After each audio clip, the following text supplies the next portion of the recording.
Hey guys, so this week we're going to be talking about crisis management, specifically in terms of anxiety and panic, but also just times where you need to kind of snap yourself out of a negative feeling or negative day. I want to start off by saying I am not certified as a healthcare professional. I'm not a counselor. I'm not a psychiatrist. I've had no formal training. These are just techniques that I have used. Grain of salt, they might not work for everyone, but you know, I think at least it can get the ball rolling as far as calming yourself down and kind of getting you into a better headspace. So like I said, you know, if you have a professional that you're working with, maybe go over some of these techniques with them and see what they feel, but just face value here. These are just techniques that have worked for me, and I think maybe they can help you guys as well. So I'm going to be talking about a couple different situations where some of these techniques can be used. So number one, and I'm sure if you've had anxiety before, this is a no-brainer, but number one is control your breathing. If you're having a panic attack, if you're having some negative spiraling thoughts, if you're having intrusive thoughts, if you're having a flashback, anything that can be associated with either PTSD, post-traumatic stress disorder, anxiety, depression, anything where you kind of just need a quick fix to snap yourself out of this headspace, deep breathing.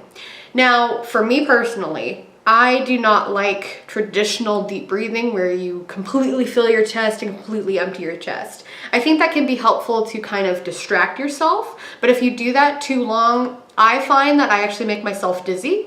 So what I do instead is I usually count my breaths. So instead of doing, you know, all the way to 8 and then all the way down to 7 or however you have heard previously, that's one that I've heard. And in some situations it does work, but specifically for like panicking, I think that deep breathing can actually make you feel kind of dizzy and kind of even more out of it than otherwise. And so like I said, I count my breaths. So usually I do 2 seconds in, 2 seconds out, or 4 seconds in, 4 seconds out. If I have the opportunity to walk around in the situation, I will count breaths with my footsteps, which is actually a running technique to make sure that your breath is staying even.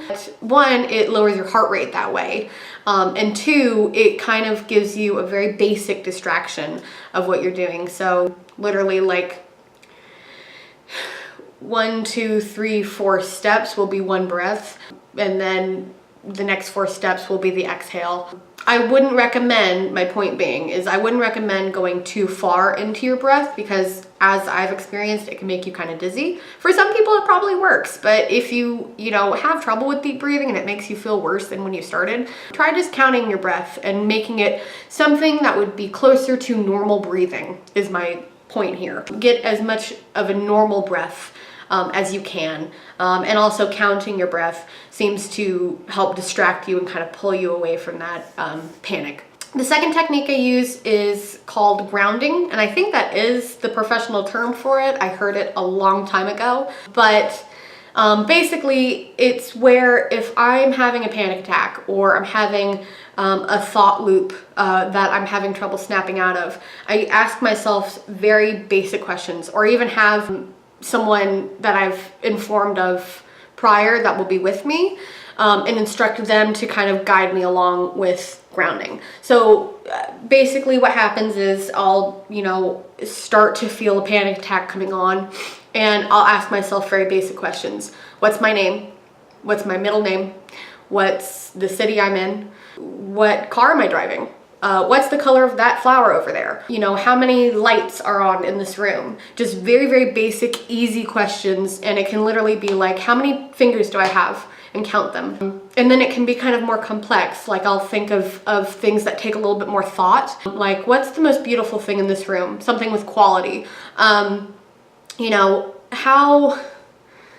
long has it been since I've been to a concert or something like that? Just very neutral, non-emotional questions about the situation you're in, and it really helps me pull back into my physical surroundings which for me, that's usually what happens when I have a panic attack, is I'm just completely in my mind and I kind of dissociate from where I am, and that helps me pull it back. And literally like counting, asking the quality of things, and like I said, sometimes it gets too far and I can't do this by myself. So usually my boyfriend is with me most of the time, and he will ask me very basic questions. You don't want to be really demanding on yourself when you're doing this. If you can't think of the answer, like you're too wrapped up in your brain, don't keep pounding on that question like, where are we? Where are we? Because that can be kind of a difficult question sometimes. Switch to a new question. You know, what nail polish color am I wearing? Oh, and usually it'll lead to something else like, oh yeah, my sister gave me this nail polish. That was Christmas. That was a really good time. And just kind of chase the rabbit that way into a more positive situation. And then if you mix that with coming back to a normal breathing pattern, that usually always works for me. Of course, there are times where it's gotten too hard, and you just have to remember a couple things, like, you know, you're not gonna die. That's a big one. I think a lot of people, especially when they don't have a lot of experience having panic attacks, the first thing that they think is, oh, I'm having a heart attack. So just remember that you are not gonna die. You will be okay. There is an end to this, and you know, the faster I calm down, the faster I'm done having this.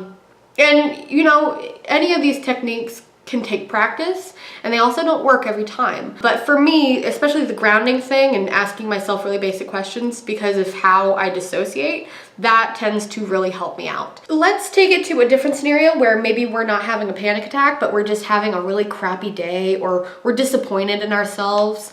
A good thing to do is kind of ask an open-ended question to yourself. One that I like to ask a lot is, what can I do to make this situation better immediately?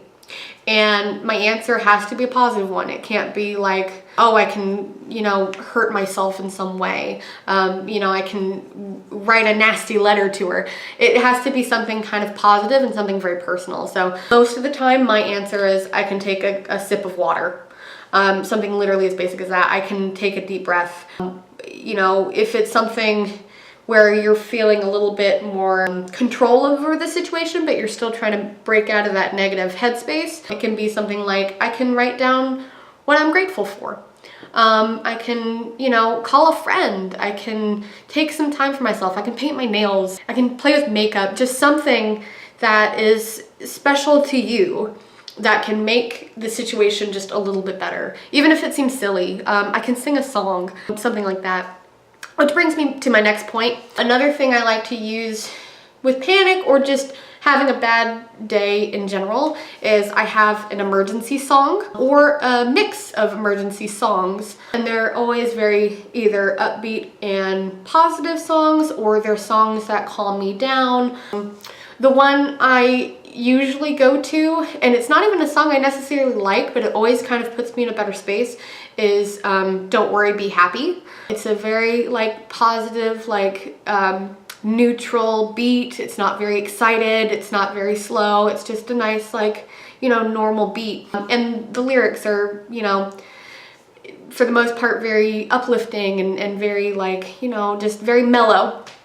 And so for me, it always kind of puts me in a better headspace. And sometimes songs get worn out and they don't work every time. So, you know, sometimes your song changes. Another one I like to use is actually from Steven Universe, which I think a lot of people use this song if they're a Steven Universe fan. And it's Here Comes a Thought. And it's very much about mindfulness. And so it really...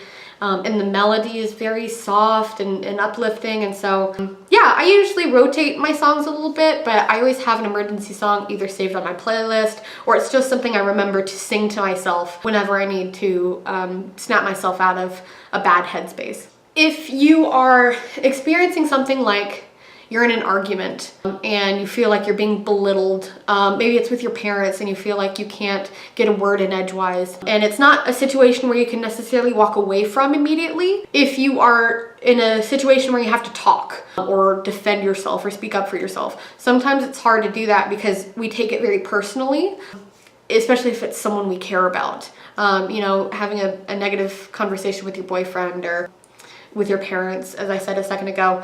What I like to do, and this sounds really weird, but it has worked for me on several occasions, is I use someone else's voice. Not that I change my voice, it's that I imagine, like, you know, someone I idolize, what would they say in this situation? And, you know, have a very powerful, like, caring voice and speak through them. And that way it's not really you that's having to defend yourself. You're using someone else's voice. I think this one's kind of weird, and I don't know if it's going to translate well to other people, but sometimes I use Morgan Freeman's voice. And you know, if I'm having an unpleasant conversation where I feel like I'm being wronged, or I feel like I'm in the right, but no one is listening to me, if I feel like I'm not being heard, sometimes I'll imagine what Morgan Freeman would say in this situation. And that's just, you know, that's the first, like, more powerful voice you could use. Oprah, you know, any kind of person who has a bunch of confidence in their voice, talks very logically. That's kind of what I do. And so I would imagine what they would say in the situation, and I speak with their voice, if that makes sense. This might not make any sense to anyone, but that's one of the techniques I use. So yeah, that's about it. Hopefully some of these techniques are things that you can use in your life. Like I said, these are just techniques that I have used before, and I think maybe it might help you snap out of a bad headspace or a panic attack or anything like that. Of course, always refer to a professional that is helping you. There are 1,001 tips online as well as these. These are just some that I know for sure work for me. So, you know, take care of yourselves, guys. If you have any questions, leave them in the comments below. If you ever need to talk about anything we discussed today, feel free to contact me. And I hope you guys have a good night, and I love you, and goodbye.